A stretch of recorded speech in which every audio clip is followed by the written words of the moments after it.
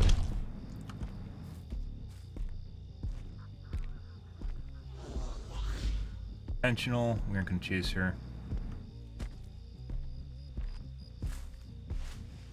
That's a Claudette? Yeah.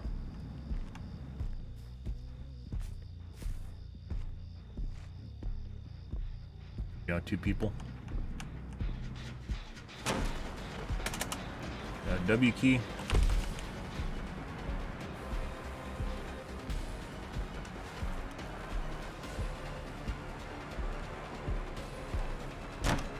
Yeah.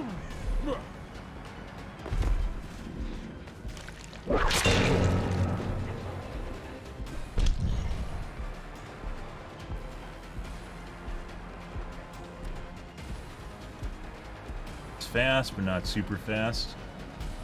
Yep, this is long window. Huh? You like that, bitch? Yep, so as I mentioned before, guys, they'll just run long window loop if they're cheating. Unbelievable. Because this is a normal technique. This is not what you normally do. Because it lasts for maybe a loop, and then you get caught. This guy's definitely cheating, too. This is like a 105, I would say. 106%. Fucking wasted a dead hard to go to a window loop. Unbelievable. Just got a W key. No other way around it. By the way, if he takes longer to go through the window loops, it should actually be faster for me to catch him. Because of the speed difference. Oh. Hey, buddy. There you go.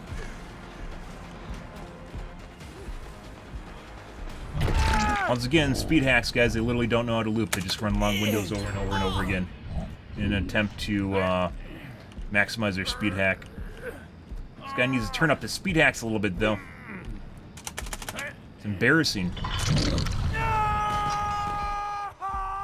W key, guys. That's it. Just wait for the window to close. Gonna work for early unhook and see what happens. Probably the Claudette. Nope. Yeah. Go across the map to the gen that was being worked on. For some strange reason, doesn't have a lot of progress.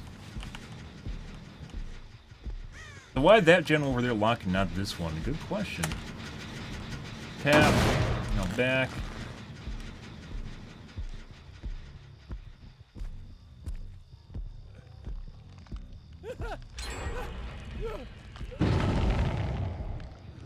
Pop the gen after it's deadlocked.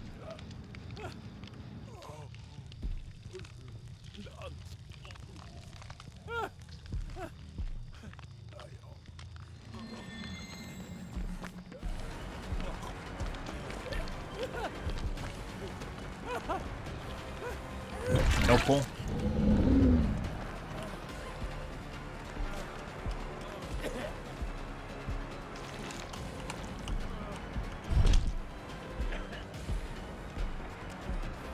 GT's up. Dead hard. Gonna run long windows. Has to go to the pallet. Gotta break it.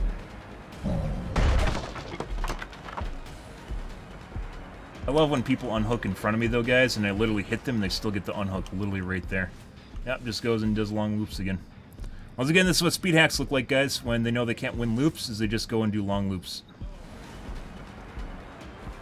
His feelings got hurt here. Dead hard now. Or, excuse me, DS. Cool. Okay, where's the gen we just heard? Do another 1 to 2K.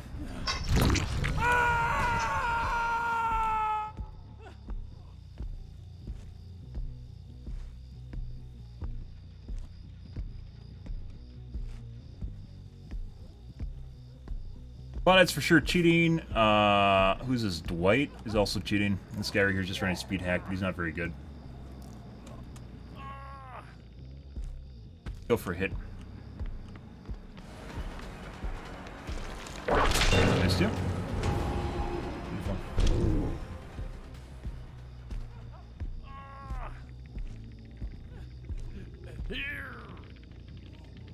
Fine by me.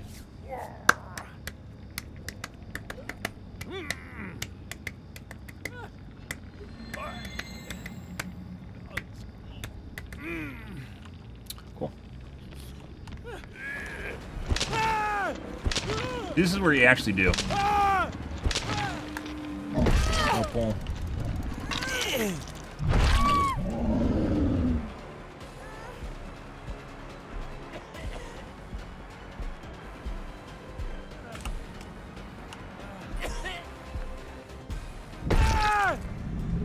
DS now, if he has it. I probably should have went and hooked the Nia. Have it. Oh, not unbreakable. Eh, he's dead. Let's go find the guy.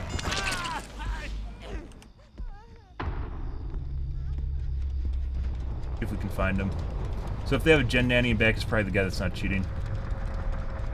If you guys didn't miss that, by the way, the Claudette was actually outrunning the Nia just now. Hiding. Progress.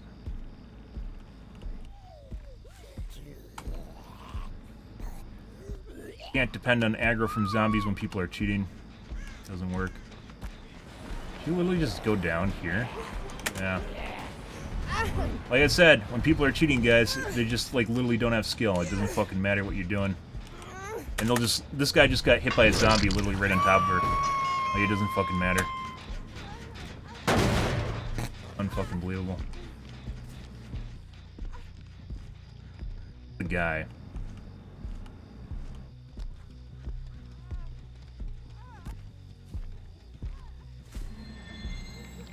Maybe it's because the event's almost over, so people are trying to min-max their points and it's bringing out a lot of the cheaters.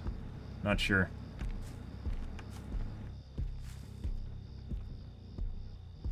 Be great if we can find the guy. No progress at all. Double back. Hear that, or the sound just got fucked up.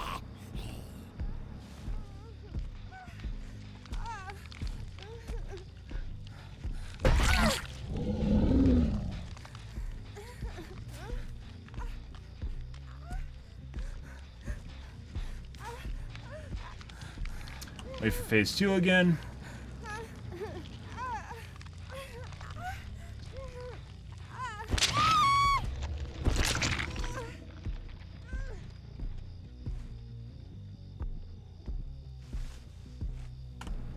There's the guy.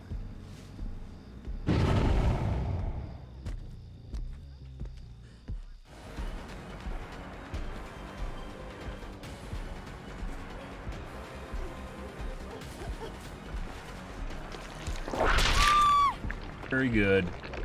Yes, now if she has it, which she probably does. No, she's dead. Okay. Good job, guys. Great job. That guy looks fast too, so maybe he's also cheating. We're gonna go check the far gen now. Progress on that. This might even be 99 if they're just fucking around with me right now.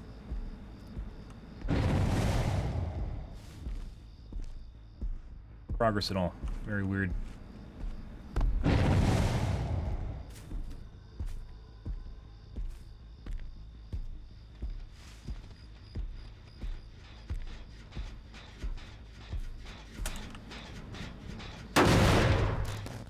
Yeah. Legit. Pain in the ass. Did you just get in a locker? You might have just gotten a locker. Very weird. Oh, we can't depend on the zombie aggro right now. Probably just gonna have to take a chase against one of them. It's probably gonna run the rest of the game.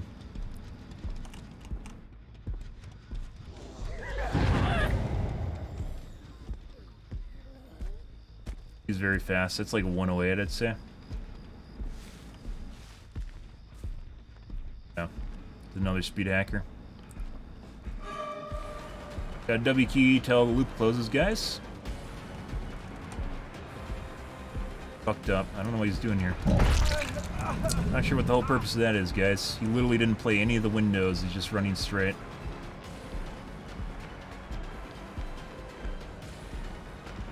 Now he's going a long window loop. Or he doesn't even play that. fuck's this guy doing? Absolutely terrible player. How am I playing against these people? Looks like a speed hack.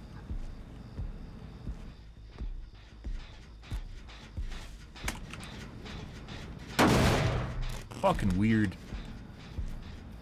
Couldn't even, like, there's windows literally right on top of him, and I think he's trying to BM me or something. Like, he's trying to, like, run the loop as long as possible.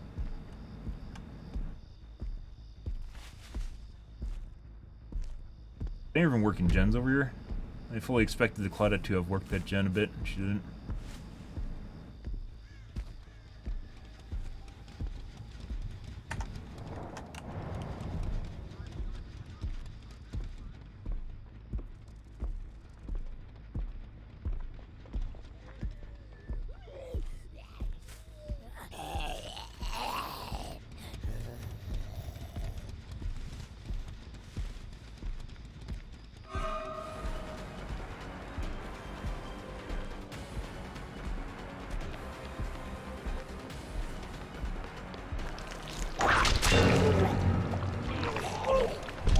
Now.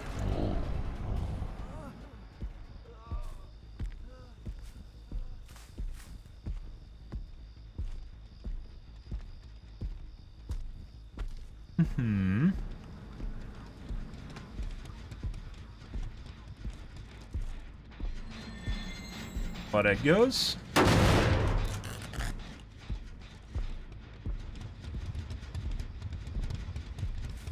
Yes. This is gonna take a while.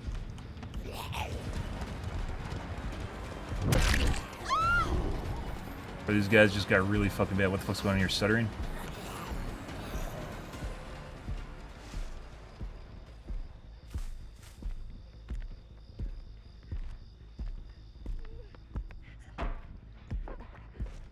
Got a W key once again.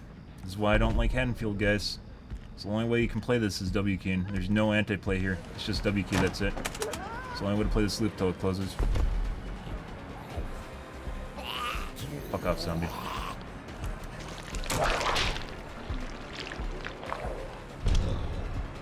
Ah, and I just wasted more time because I actually tried to whip her just now.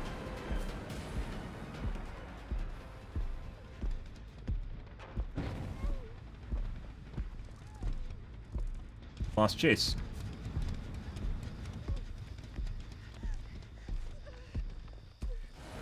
Literally going in a straight line right now, guys. Hey, look, she knows where the last pallets are. Fuck off, bitch. Off. And we know he doesn't have Unbreakable. He would have used it already.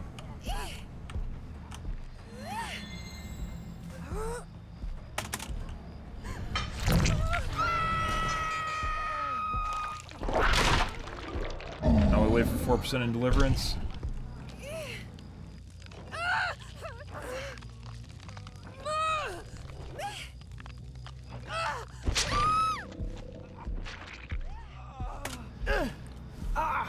Jesus fucking Christ, guys.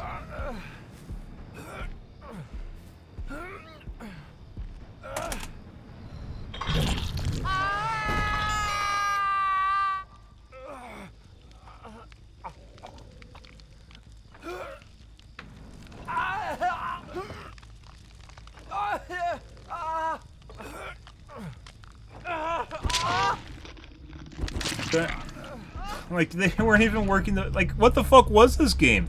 What is this game? All they're doing is running in a straight line super fucking fast. And they can't even... Either they couldn't find gens, or they're... I don't know what the fuck was going on there. That's like BM went completely wrong or something. What the fuck was that? Very fast in straight lines, though. Christ.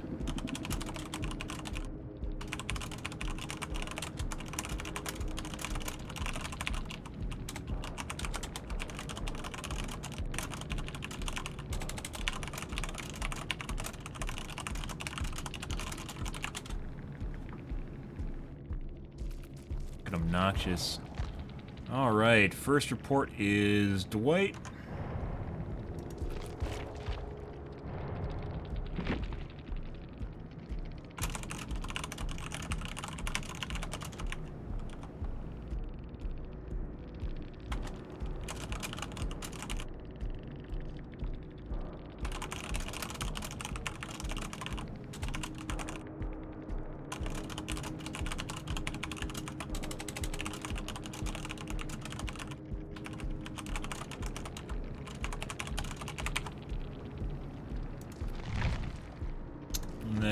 Felix.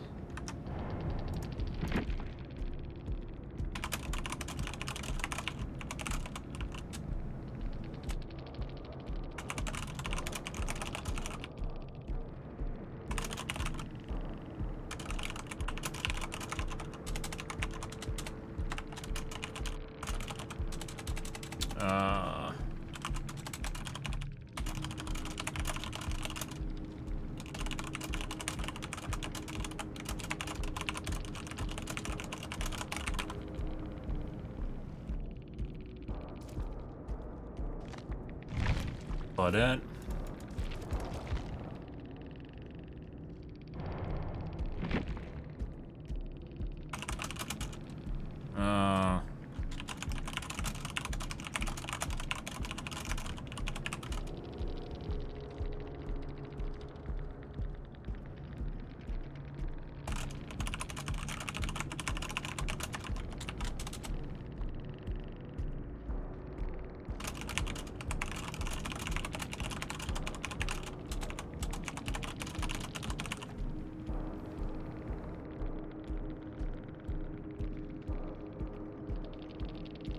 Yeah, I don't, like, it seemed like this match, guys, all these guys fucking suck dick, but they're really good at running straight lines.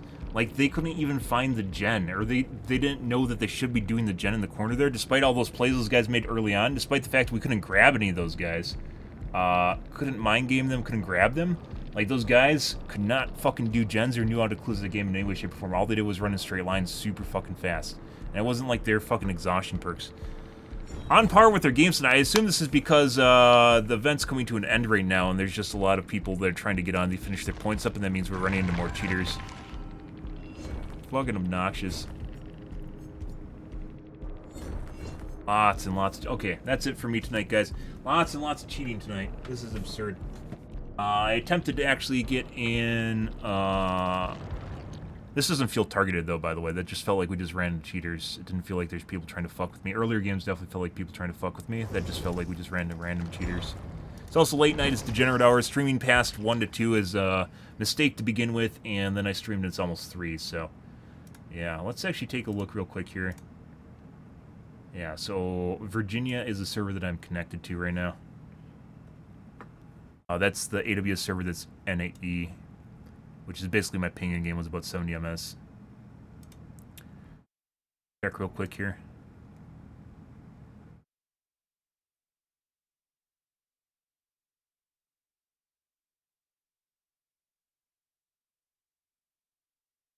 That.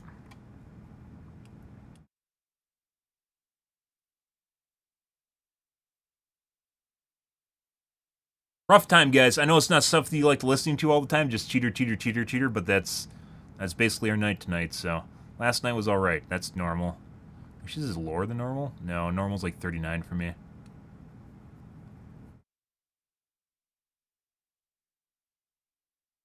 Okay.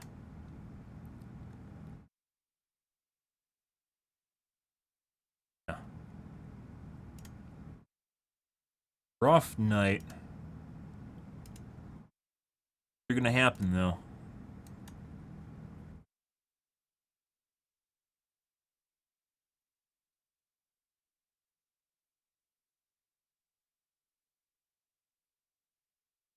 Yeah, all our games tonight, guys, just... This is actually worse. That's kind of weird. Is it worse?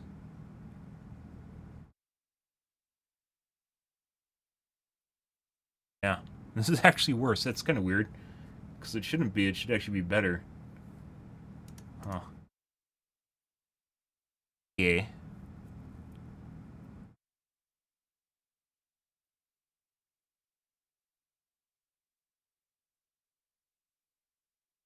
In my native ping...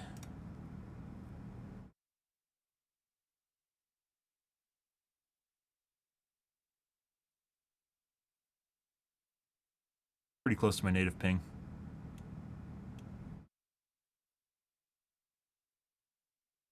Even Oregon, guys. Even Oregon and California, I get 60 ms. That's fucking phenomenal.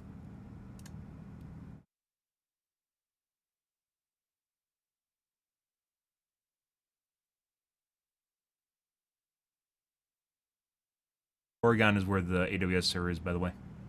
On NAW. A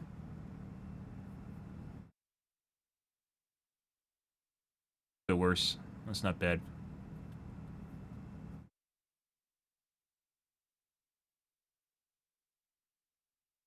Rough games tonight, though, guys. It's going to happen.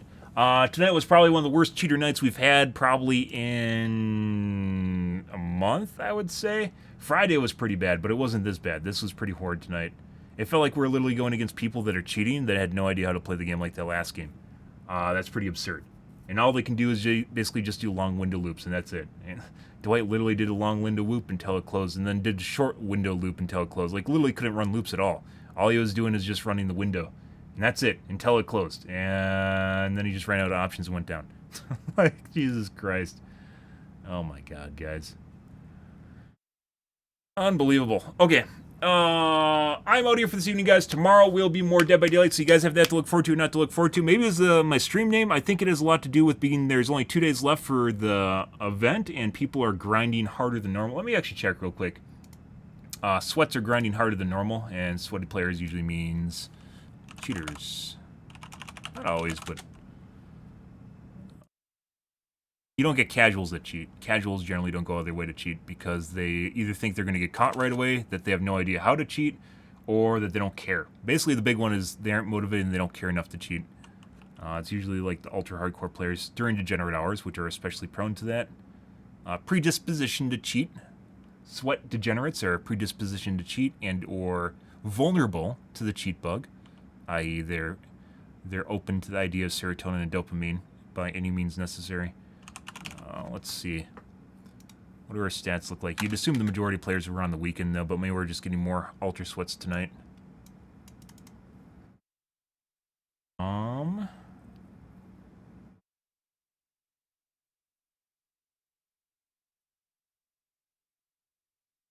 Okay, so this is when the event started.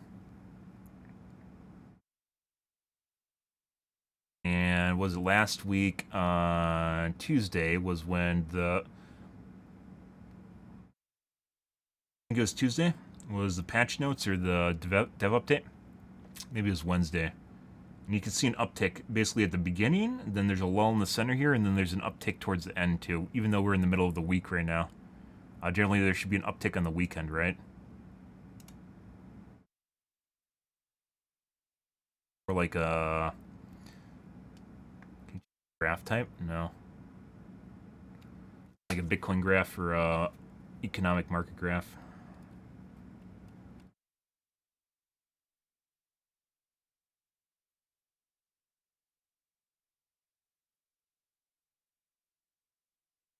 If there's more people playing those on the weekend. Like there's that many more people. The whole trend is upwards towards the end here. It goes down and then it goes upwards. But does not look like there's a big spike today. I think it's just a lot of the ultra sweats playing right now, which are predispositioned to cheat more. That's unfortunate, guys. That's just our games tonight. I probably should have called her after the last one. I wanted to try and see if I got a different server, if it would be different. It definitely felt different. That felt like that wasn't targeted. But we're just running into sweaty cheats. And I think it's because of the event going on right now. Just people trying to grind out the last little bits of it. Trying to cram for that last little bit. But yeah, alrighty, guys. I'm out here for this evening, guys. Tomorrow will be more Dead by Daylight, so you guys have that to look forward to or not to look forward to. Plenty of cheaters, I'm sure, tomorrow if our trend continues, and it'll probably go until the event expires, I think, on Wednesday morning. We'll see how it goes tonight, though, but I'm going to do some VPNing around. We'll see how our games go, but definitely felt like we had some targeted lobbies, especially... Oh, we have those... Oh, we have those fucking...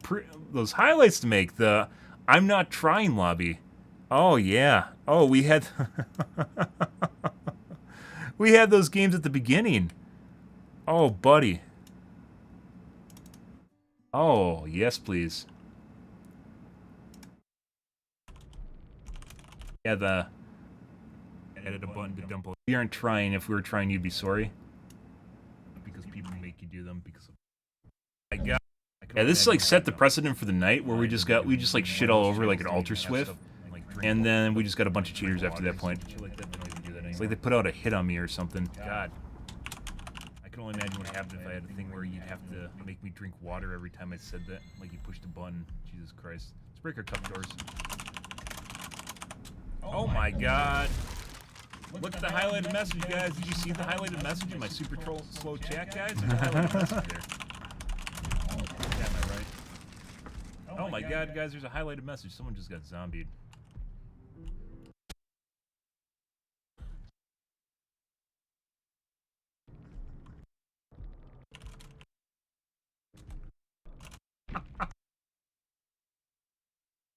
The one real loss to killers in this patch is because there's a BP loss on barbecue. No, and it is more fun. BP on barbecue is more fun than Know It. Are they playing the same fucking game? Survivors don't give two shits about BP. They don't care how much. They can't even say how much BP you're getting. They don't care. They don't give two shits about that stuff. They literally make fun of you because they escape and bullshit like jerk off all over your face at the end gates. They don't care. Of course, Know It's the unfun perk if you're the survivor because it kills you. Surprise! They don't like perks that kill them, but don't worry. I'm sure they aren't remotely survivor-sided. The guys missed that. They were totally trying to hide the guy to protect him with DS. If you guys missed that at the end there, yeah, they were trying to override each other with DS so the guy could get back up. So these guys pretending that they weren't fucking trying is completely fucking full of shit. That's comp shit where they literally just sit on top of each other as being like a highlight. Perks, we were just trying. We're just trying to have fun, man. We're just doing a challenge. Yeah, fuck you were. That's a flashlight blinds, which I was dodging and turning the right angles and positioning myself properly. Oh, yeah. Oh, that's good. Yeah. You'll be sorry, mister. Why they weren't trying. Some of them were. Not all of them. Yep, knew exactly what was going to happen there. They weren't running their try-hard perks, and that's why they weren't trying. Some of them were. Not all of them. And then that Meg that just magically 4%ed. Yeah, don't worry about that. They're in every one of my games. It just happens, you know. I hope that's a big streamer. Like, I can only imagine what kind of shitstorm I cause in their chat when I tell them that they're like a whipped fuck that literally plays for Survivor mains. Like, they just play the way that they do because they're trying to give Survivor mains a jerk off in the chat. Oh, and their chat realizes it, and I'm sure they realize it, and it just makes them feel all sorts of bad. That's why I don't do that shit. I know how Twitch works. I know how the DVD directory works. Oh, yes, please.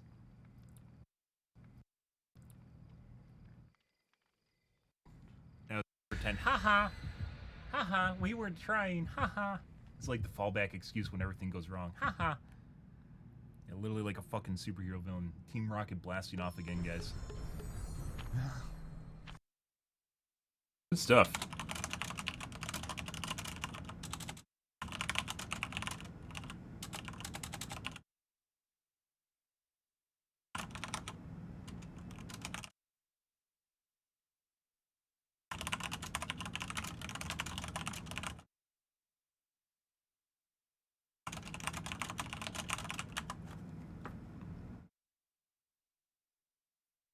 Villain. This villain? How the fuck do you spell villain?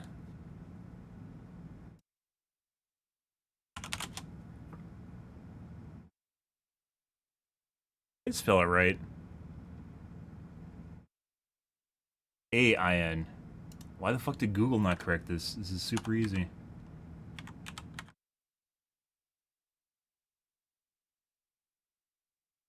Oh, why? What?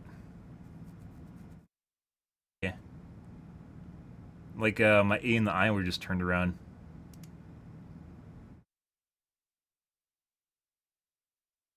Good stuff.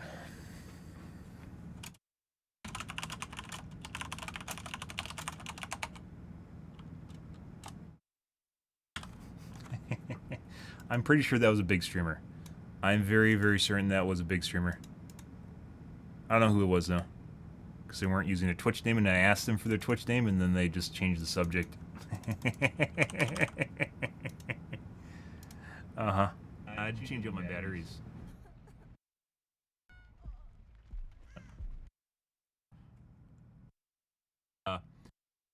graph, run it at high MMR. That's crazy. That benefit do you think you'll be sorry?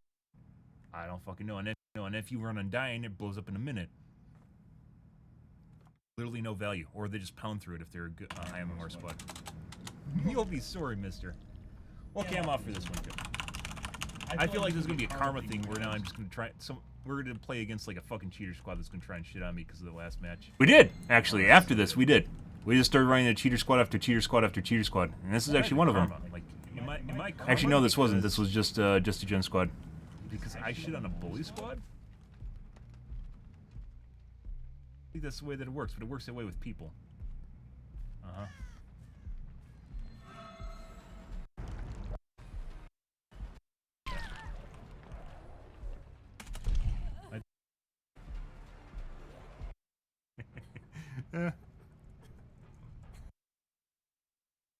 Oh, I'm kind of curious whether or not they're going to move or not. Play pretend here. And this guy, like, this goes so far where he says GGWPL. There's no way you're telling me a rando squad 99 and attempts to 99 and deadlock the gens, so then at the same time they pop the gen at exactly the same. By the way, that's one of the ways you can get around deadlock. It's some sort of bug with deadlock where if you pop the gens at exactly the same moment, it won't deadlock either of them. They tried to pop the gens at exactly the same moment and failed. The Claudette was sitting on top of the gen waiting there to tap it. Popped and failed it because I came over and attempted it, and then they tried to play it off like it wasn't a 4-man. That was 100% a coordinated 4-man for sure. This was a very sweaty squad. And that was a just do gen squad where they just attempted to just do gens and leave. And it didn't work for them. Once again, they got out with one person. That's what happens when they split handles, which is what they did there. One person went for the other handle, and she went for the close handle. Do we have any 1Ks today? No. So we have like a couple 2Ks, but most of our games were... We're solo, by the way. 3 or 4Ks. Even if you're solo, who the fuck would say that in this situation? Out of everything that happened, you into the map and went down in a quarter exactly opposite of the gate. This is 100% a 4-man. There's no way this isn't a 4-man. And then they pretend at the end of it, they just pretended that they're fucking solo. I told you they're gonna do that. And then they just, at the end of that, they just pretend they're solo. Yeah, no fucking way. This kind of goes, it shows you the lengths that survivors would go to BM and save face. That's all this game's about, is literally ego, hubris, and BM. That's it. People that tell you that this is about gameplay, no. Yeah, especially when they're dead. Why didn't she start crawling around, right? Why would you sit there for 4 minutes if the killer's not doing anything? Why wouldn't you actually try to find the hatch or something? Because even if she doesn't find the hatch, you would speed up the game. Because once again, it's all about ego and hubris. At the end of that match, it was nothing, it had absolutely nothing to do with getting out or saving time. It was about saving face. And they'll do anything they can possibly can in endgame chat to tip that off. But their friends 100% legitimize it. Waiting for them. So where is looking for them? At the opening screen for them to leave the lobby. They left the lobby early, so I wouldn't think that they're in a squad, but they're 100% in a squad. There's no way that those guys tried to pop the gens at exactly the same moment with deadlock without voice comms. There's no fucking way. That Claudette was sitting there waiting to pop that gen. It just kind of shows you the level of far. I'm going to take a piss real quick. That's beautiful. That was fucking beautiful, guys. One raid after another. We might have to VPN around. We'll see how our next game goes, but based on our 2 opening games so far, yeah. I'm going to take a piss real quick, though. Good. Mm-hmm.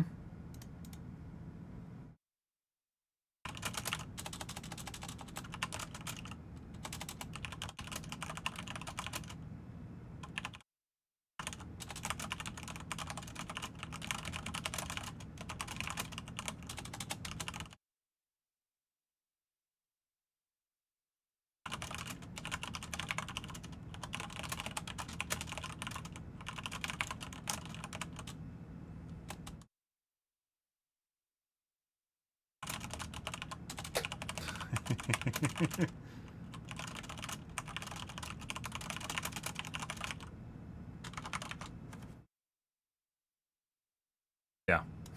We're solo. GG, well play all. We're solo. Jesus Christ.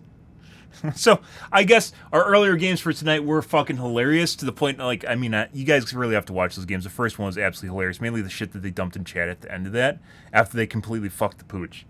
You guys really have to watch that. But that second to last one was a very short game, by the way. That second game that I highlighted, very short game, but they're all on exactly the same page. They literally just let people die left and right. Didn't even attempt to save, even though there's an easy pick off the ground. just let them lay on the ground, just let them die. Yeah, it was very straightforward that they're on voice comms. But the squad before that, absolutely screwed the pooch on that, and they just got completely fucked over. I wonder if that's where I got like my name on a list or something after that point. It makes me wonder. If it's a big streamer, there's all sorts of like jerk-off people that watch it. You know, my streamer, Mr. Streamer, don't make fun of my streamer. Don't kill my streamer, Mr. Streamer. You're not allowed to kill my streamer. I'm going to show you what for. You know, one of those things. So it might be their cultists that are like, maybe like one of the bigger streamers and their cultists who are swarming me tonight. I'm not exactly sure. We had some really weird games after those happened. I mean, the first games were weird to begin with. But like all the cheater lobbies, the successive cheater lobbies I got afterwards are also very weird, which is why I said that I thought it was people grinding out the last bit of BP. I don't even know if it's that. It might have just been those earlier games. I'm not sure. We'll see if it continues on tomorrow, though. But I'm out here for this evening, guys. Tomorrow will be Dead by Daylight. Anyways, thanks for watching my stream as always, guys, and I hope you guys have a fantastic Monday night, Tuesday morning. Have a good day, guys.